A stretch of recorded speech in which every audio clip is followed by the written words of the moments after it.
You ask Tiger to solve. This deals with linear equations with one unknown. The final result is j equals 80. Let's solve it step by step.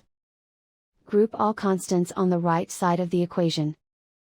Subtract 42 from both sides.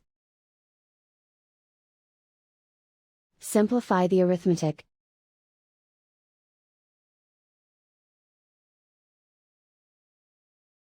Isolate the j. Multiply both sides by 10. Group like terms. Multiply the coefficients.